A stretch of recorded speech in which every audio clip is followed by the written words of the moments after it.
Meron pong isang kwento tungkol sa mag-asawa. Nagtanong daw po isang araw itong misis sa kanyang mister. Sabi niya, "Honey, sa tingin mo, tumaba ba ako?"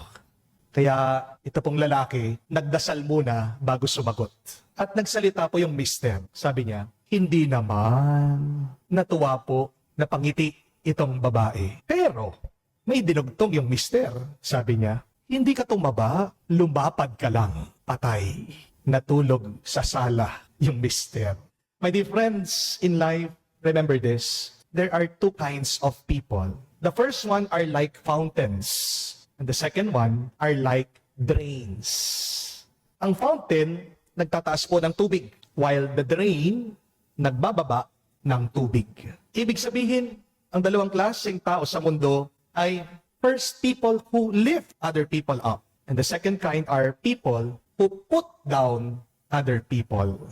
Which one are you? Are you a fountain or are you a drain? Do you lift others up or do you put others down? Minsan, hindi naman po natin sinasadya pero sa ating mga pananalita, kakasira na tayo ng kalooban. Amen? Your words can heal, but your words can also wound. Sa Ebanghelyo po, narinig natin, ang isang lalaki, 38 years na siyang may sakit. Lumpo, paralitiko. Halos buong buhay po niya. Naghihintay po siya doon sa tabi ng pool of Bethesda. Doon po ang paniwala nila kung sino man yung makakakuha ng tubig na kinalawkaw daw ng anghel ay gagaling yung taong may sakit. Ang sabi nitong lalaki kay Jesus, "Ginoo, wala pong taong maglalagay sa akin doon sa lawa." At pansinin niyo po yun, hindi lang pala may sakit yung tao, mag-isa din siya. Wala siyang kasama, walang nagmamalasakit sa kanya, walang tutulong sa kanya, walang mag-aangat sa kanya. Buti na lang, salamat sa Diyos, dumating si Jesus. At sa isang salita lang niya, gumaling yung tao. Jesus just said, "Rise, pick up your mat and go." And the man was completely healed. The man was completely restored. This was the mission of our Lord. He lifted people up. Pero malungkot na kwento, baliktaran naman ang ginagawa ng mga Hudyo. Pinabayaan na nga nila yung taong may sakit. Sigurado, araw-araw, dinadaan-daanan nila ito, di man nila tinulungan. At bandang huli, inusig pa nila ang ating Panginoong Hesukristo. Hindi man daw natuwa yung mga Hudyo, di man sila nagpasalamat, karanas sila, nakakita sila ng isang himala. Ang sabi pa nila doon sa taong gumaling, "Bakit mo binubuhat yung higaan mo? Aba, Sabat ngayon na." Isipin niyo po yon, mga kapatid. 38 years kang may sakit. Ang tagal-tagal ng panahon na tinitiis mo, ikaw ay naghihirap, ikaw ay nakakaranas ng bigat sa iyong pangangatawan. Pero imbis na magpuri ang mga tao, papasalamat sa Diyos sa kagalingan, anong nakita nila? Pagkakamali. Di po ba? Ito po ang pinapaalala ng ating Ebanghelyo. Habang si Jesus nag-aangat ng tao, meron talagang mga tao dyan, hinihila kang pababa. Amen? Si Jesus nagpapagaling. Meron namang ibang tao naghahanap ng kasalanan. Si Jesus nagbibigay ng panibagong buhay. Pero merong mga tao nagbibigay ng problema.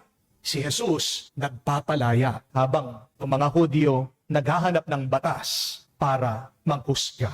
Mga kapatid, hanggang ngayon, nangyayari ito. Meron na nga mga taong gumagawa ng mabuti, pero imbis na purihin sila, pinipintasan pa, pinagdududahan pa, sinisiraan sila. Amen? Kapag merong umaangat, merong mga taong ngumangaw-ngaw. Kailangan nating tanggalin itong ugaling ito. Minsan, kapag merong taong umaasenso, maririnig mo sa iba, nagsasabi, "Siguro, may koneksyon yan. May daya siguro yan. Kaya umangat-angat sa buhay." Kapag meron taong gumagawa ng mabuti, may nagsasabi, "Pakitang tao lang yan. May agenda yan. Pasikat lang yan." Kapag meron taong pinagpapala, maraming mga taong naiinggit. Kaya nga, ang sabi ng ibang tao, when people cannot reach your level, many will try to pull you down to theirs. Kaya nga, napakagandang tanong po ito. Kailangan nating pagmunihan. Ikaw ba, tulad ka ba ni Jesus, at ng ibang tao? O baka naman hindi mo namalayan, nagiging kamukha mo na ang mga Hudyo, palaging naghahanap ng mali sa iba. Hari, pagdasal po natin, kung ang isang tao ay nasa bagyo ng kanyang buhay, huwag ka naman maging reporter, piliin mong maging payong para sa kanya. Kung ang isang tao nadapa na nga sa buhay, huwag mong tatawanan, maging isa kang kamay na mag-aangat sa kanya. Kung ang isang tao naliligaw na, huwag ka naman maging kritiko, maging ilaw ka na gabay niya. Kung ang isang tao nasasaktan na, huwag ka naman maging chismoso, chismosa. Maging isang kang kaibigang marunong makinig. Kung ang isang tao meron ng problema, huwag ka naman maging taga-usisa.